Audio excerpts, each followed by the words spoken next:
So, hey Aries, my name is Chris, and this is your beautiful reading for whenever you find it.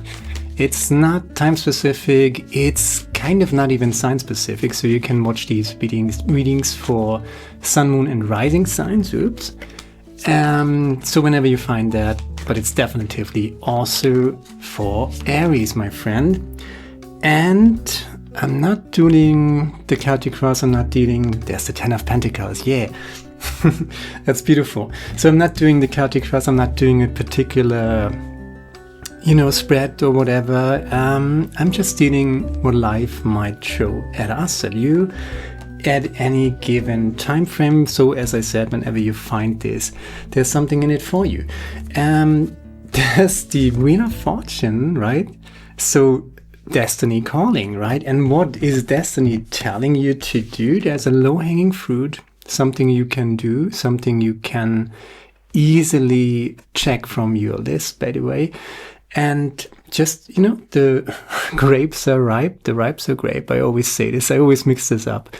But this is the story about the 9 of Pentacles. So low-hanging fruits, if you invest a little bit of work, you get something out of it. And what do you get out of it? There's the 10 of Pentacles, right? The 9 and the 10 of Pentacles, you put in a little bit of work, you do what is necessary, low-hanging fruit, and there's your reward. And this is a longer process here.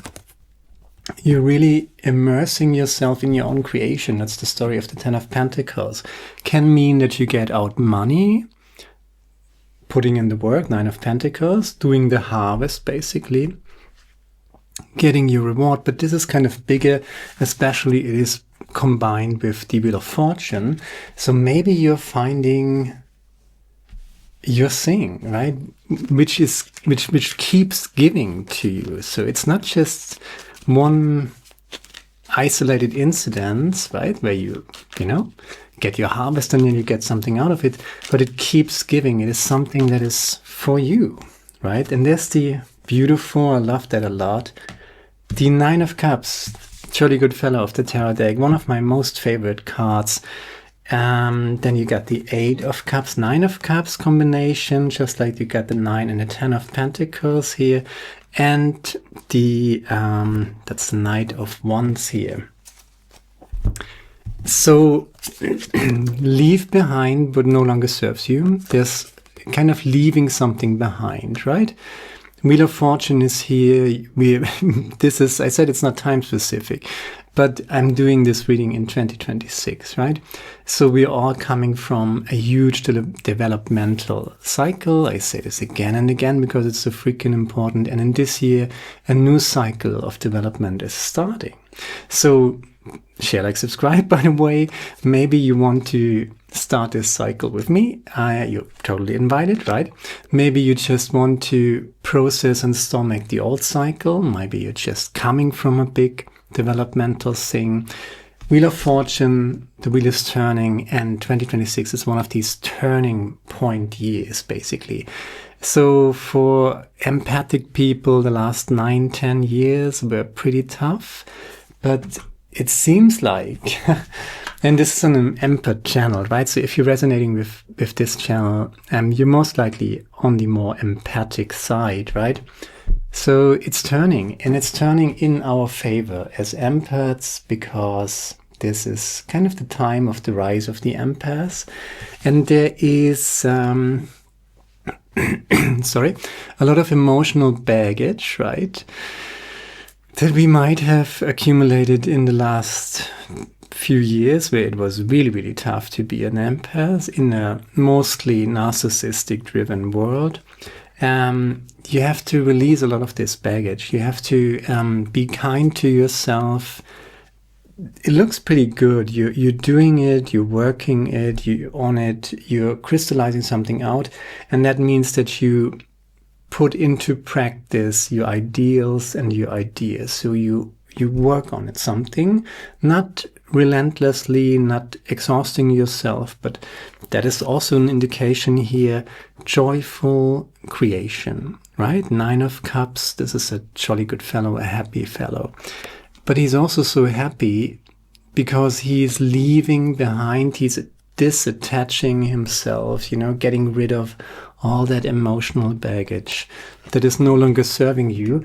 And then you're taking up speed. There's a little of playfulness here with the Knight of Wands. Looks pretty beautiful. And then there's the foundation here. There's the Queen of Swords, the Five of Pentacles, and the Temperance card smack in the middle. Let's just use the Ace of Cups. Five of Wands, right? And I talked about difficult times, right?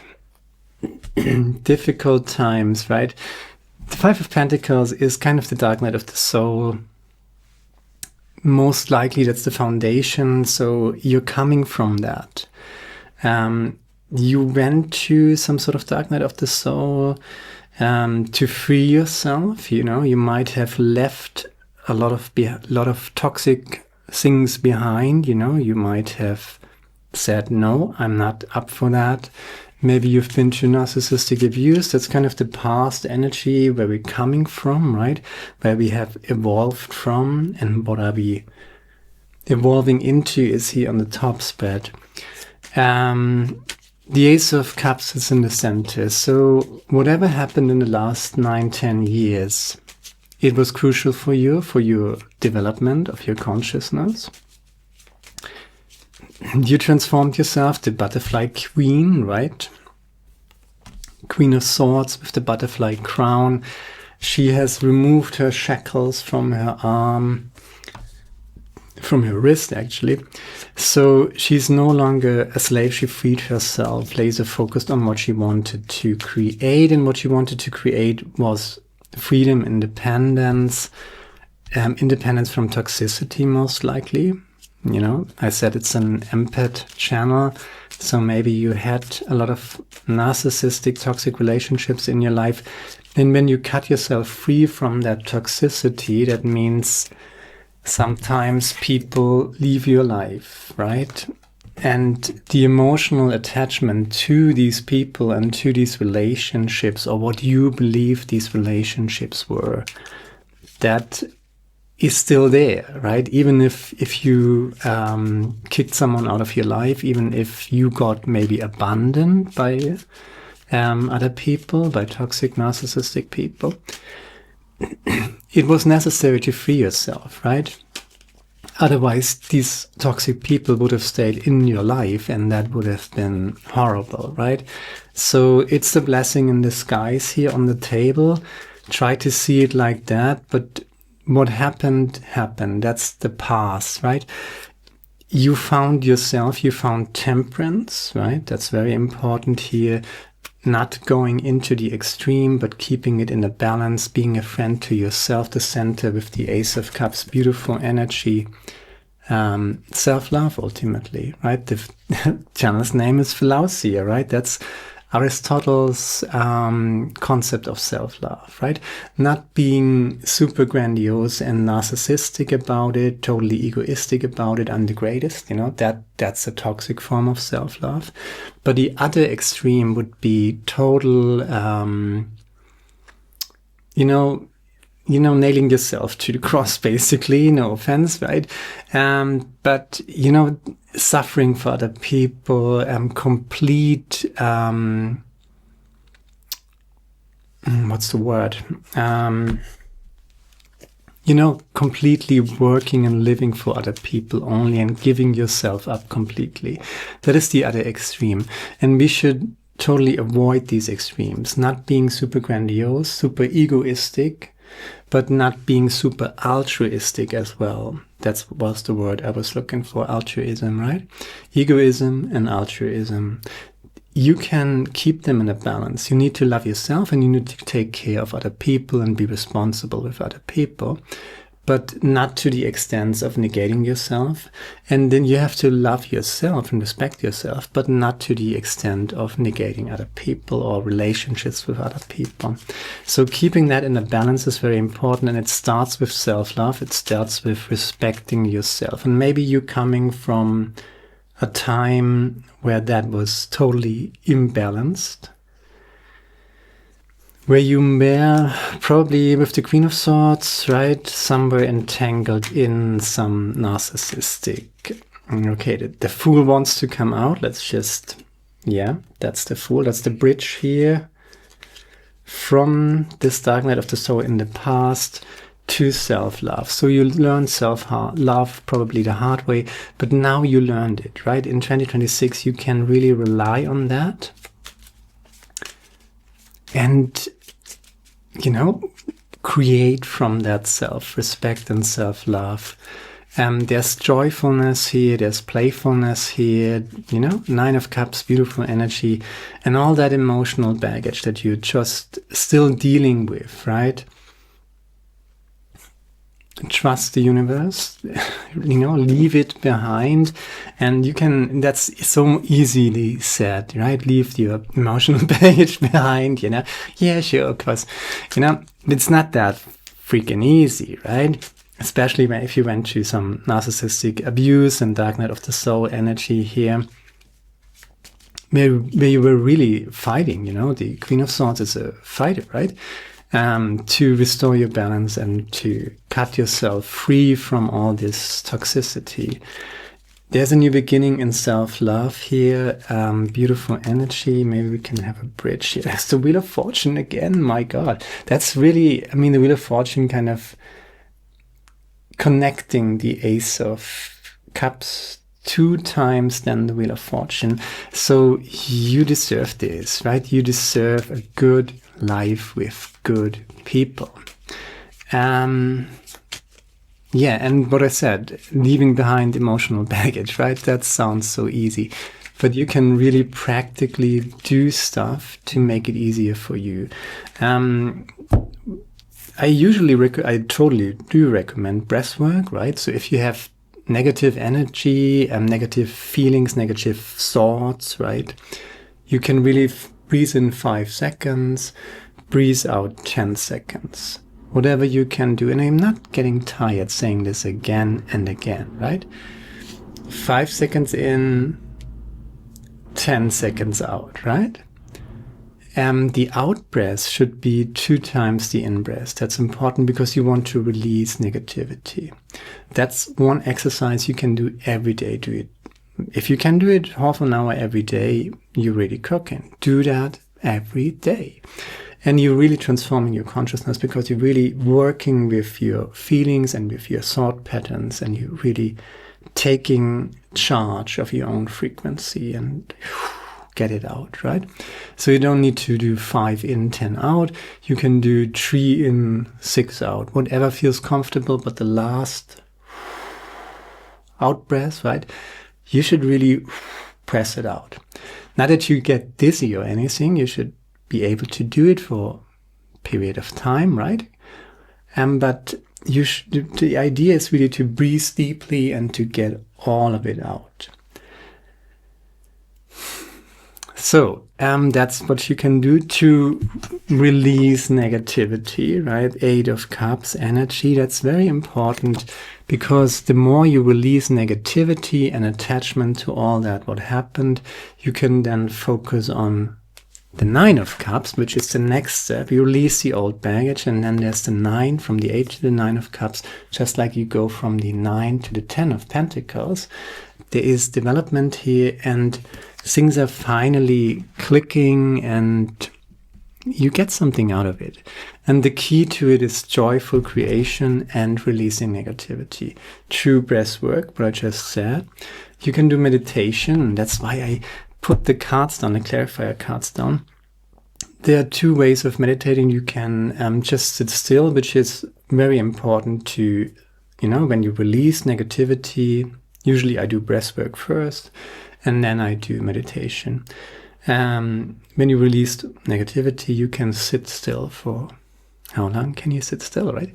That's surprisingly little time. If you never have meditated, it's freaking hard to sit still. Just be with yourself for 5 minutes in silence. Most of the people cannot stand that. And there's a reason why they can't stand that, because there's something unresolved within. And to actively release that, right, through breathwork, then meditation, that's important. And if you have really trouble to sit still for 5 minutes, you can do that, right? You just shake your body, your arms in this case, right? And even your face, and really release tension. And, that's also getting rid of physical constraints and everything, right? So you can really do that. And eat some garlic, by the way.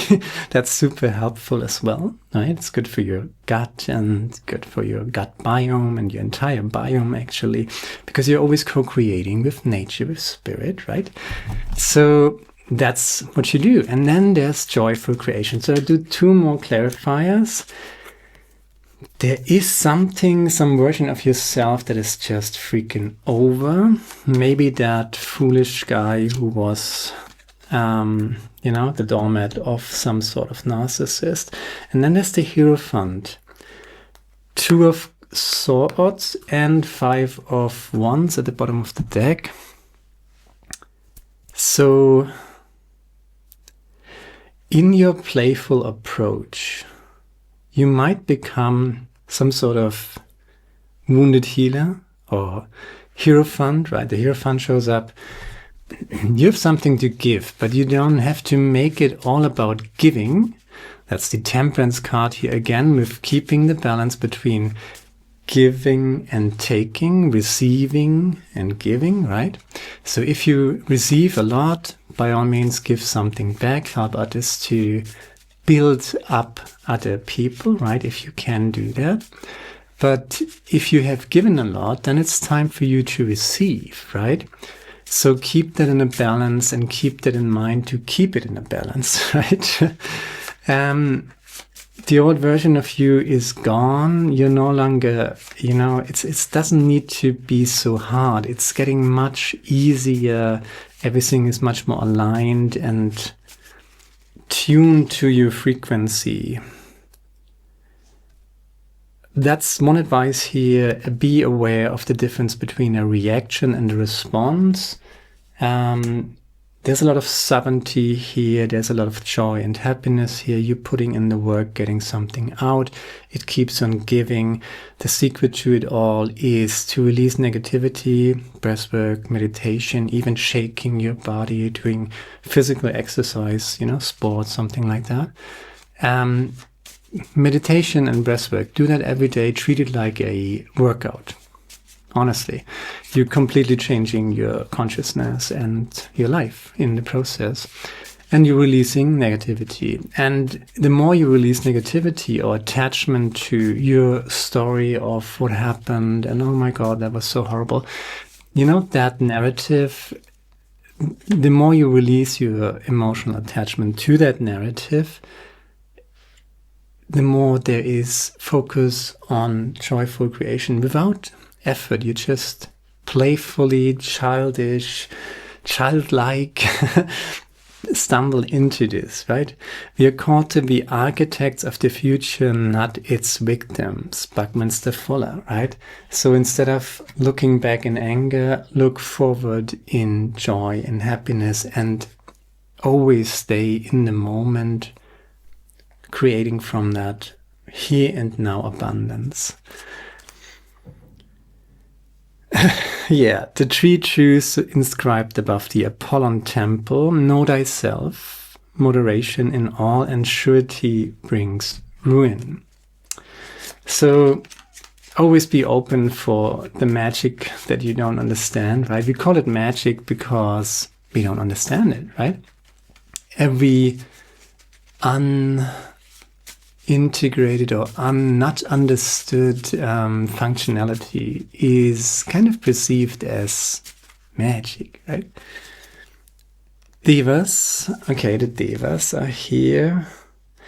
Another advice here, you will meet the narcissist of your life in different forms, different shapes, right? They are literally shapeshifters, right? till you learn the lesson, right? And the lesson in this case with the Ace of Cups here in the center is self-love, self-respect. Say no if you mean no. Don't say yes if you actually feel like no. And that's very important here. But you learned that, right? And now you just have to practice it, and I feel like you learned it. Center stage here with the beautiful Ace of Cups, and the bridge here with the Wheel of Fortune is pretty much connecting the Wheel of Fortune again on the one side and the 8 and 9 of Cups here. So you deserve this new beginning, this new phase of your life where it's so much easier and so much more about joyful creation, playfulness, childlike innocence, but not naivety, right? So the world is still the world, and the world is still infested with narcissistic, toxic people. So don't forget that. Don't be naive, and don't be... When you tapping into this joyful, abundant mindset, which you totally deserve, do not forget the lesson that brought you there. And the lesson that brought you there is being too nice to people, most likely, right? Being too nice to people is pretty much calling for exploitation. What else we got?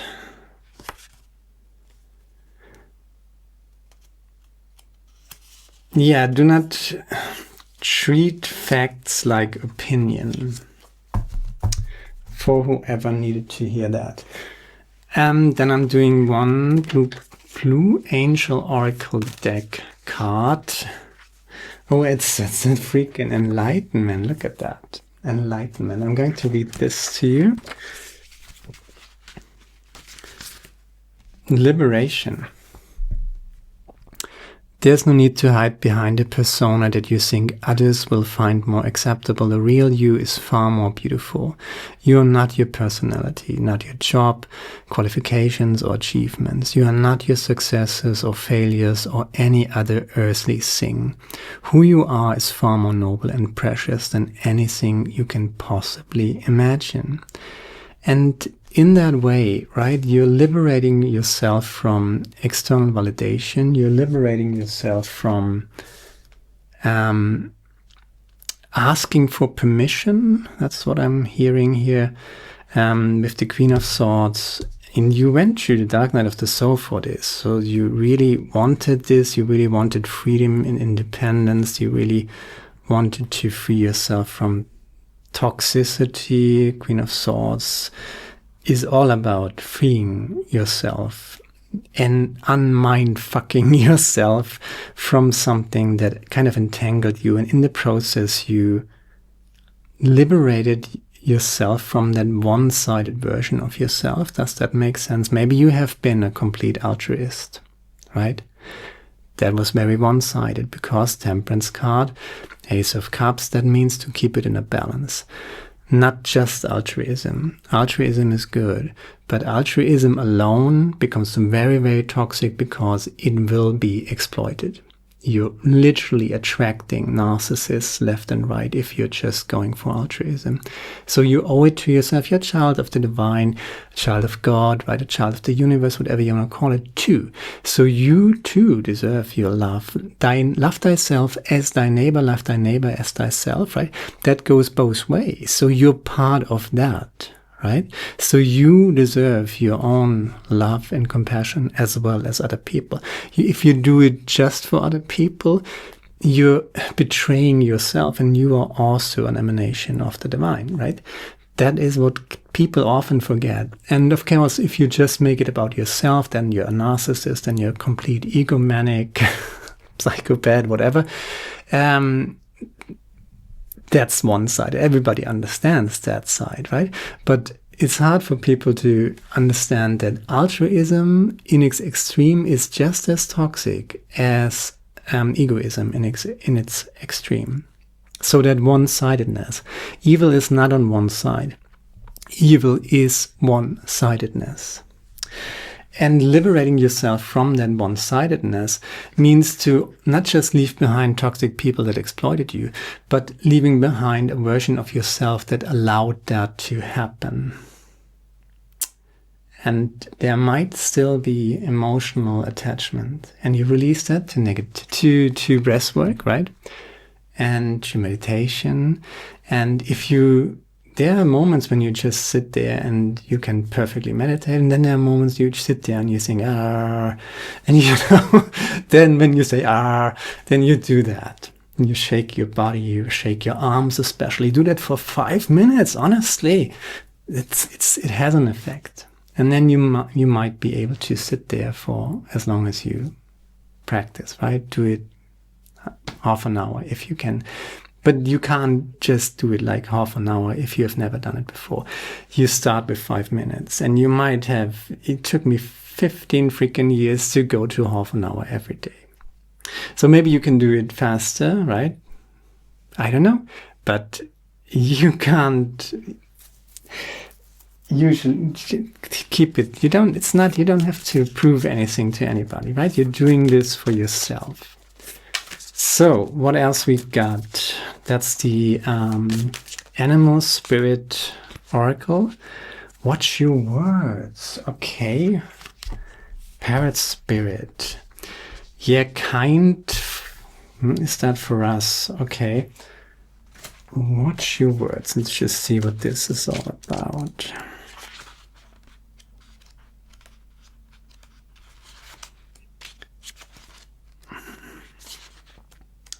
$45. What are you saying to yourself? What message are you repeating? Is it something that makes you feel good about yourself and reminds you of your strengths and potential? Parrots mimic the sounds around them, and when Parrot Spirit appears, it is time to be more mindful of your self-talk and its qualities. What do you say to others? Are you repeating what you truly believe? Remembering to speak with light and love can become a habit. Be generous with compliments and thanks, affirming all that is good so that your loving, healing words will be heard throughout the jungle, cutting through the noise and inspiring others. Listen for the words that remind you of all the strengths, abundance, and joy in your life and in the world around you, and then repeat them, affirming what is real, true, and nurturing to the soul. The universe will reflect back to you the story you tell. Words matter, so choose one that lifts you up and inspire others to remember that beauty surrounds us. That's actually really, really good. So working with your consciousness. And when I say working with your consciousness, I'm not preaching toxic positivity here. I'm totally not preaching toxic positivity here. So if you feel angry, if you feel sad, and whatever negative feeling you might have, que sera, sera. That's what it is. Try not to change that, or try not to negate that, Try not to forbid yourself from feeling what you're feeling. If you say, oh my God, I feel sad, I shouldn't feel sad, I should be happy, and then you're feeling sad because you're feeling sad, no. That's toxic positivity. You are not allowing yourself to feel what you feel because you think you should feel something else. That's bullshit. Just how it is. That's just how it is. Not doing that is very important. So you feel what you feel. What I'm suggesting here is not that you negate your own feelings. That is not that you forbid yourself from being sad or angry or whatever. I'm actually saying, why not throw a plate against the wall, right? Don't do this too often, but I have done it certainly, and it helped me in that moment tremendously, right? Just to release it because it was just too much. But that happened like once in 10 years. So, or I think once ever in my life actually. But, feel what you feel, but make a conscious decision. Do I want to feel like that? If you feel down, ask yourself, what can I do to raise my frequency. And you feel what you feel, and you cry when you need to cry, period. With all that dark night of the soul here at the foundation, where you freed yourself, where you gave up on a version of yourself so you can find yourself, find self-love. And finally, and that's the big message, that's the reading here, finally come to that which is yours, which is your kind of divine right, you know, abundance, joyful creation. There is... there's Pentacles energy here. So it's not 5 of Pentacles, it's a 10 of Pentacles and 9 of Pentacles.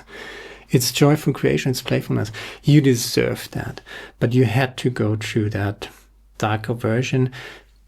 You gave up a version of yourself and you're stepping into a teacher role almost, but not necessarily a teacher, but just by being yourself, unapologetically, authentically, you kind of become a role model just by being yourself, because you're not teaching something in particular, you're just teaching being yourself.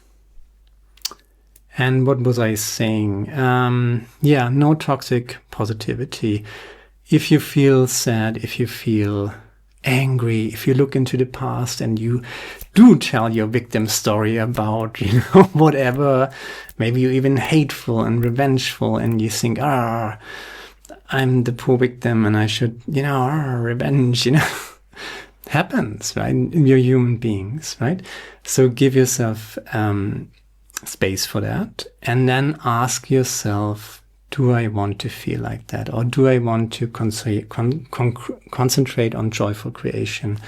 And isn't there much more joy and happiness in that direction than when I look back in anger and tell my victim story? If you get victimized, you are a victim, period. But you don't need to stay in that mindset. You can make something out of it, and you owe it to yourself to do that. And that is not toxic positivity. That is not trying to negate what you feel. You feel what you feel, but you work with that. You work with your overthinking mind. You work with your out of balance nervous system, right? Maybe that too. And you just take charge of it and work with it and make a conscious decision in what direction do I want to go. And you totally go into that mastership, very calm. You don't need to prove anything to anybody, You're not wearing a crown. That's what I always say. There's no king here, but there are well-dressed people here. This guy is sitting on a wooden bench. He's not sitting on a throne. He's not wearing a crown, but he's proud of his achievements, his talents, right? And they are connected to his heart space. That's Cups energy, right? And he's well-dressed. He has a funny head, but he's doing his thing. And he doesn't need a crown. External recognition, that's not the point here. The point is happiness, inner peace, ultimately. And not avoiding life, right? We are called to be architects of the future, not its victims. Buckminster Fuller. It's time to participate in life again. And keep your thoughts and your emotions in balance, just like you keep egoism and altruism in a balance. So that's all I got. Got my 2 oracle cards. So that's it. If it resonates with you, share, like, subscribe, leave a comment, let me know what you think about it. And check out there's a yearly reading, there's a spring reading, and I'm going to do a summer reading as well, but that might take a while. So check out your sun, moon, and rising sign, and hopefully see you next time. Now, Budaya, my friend. Ciao.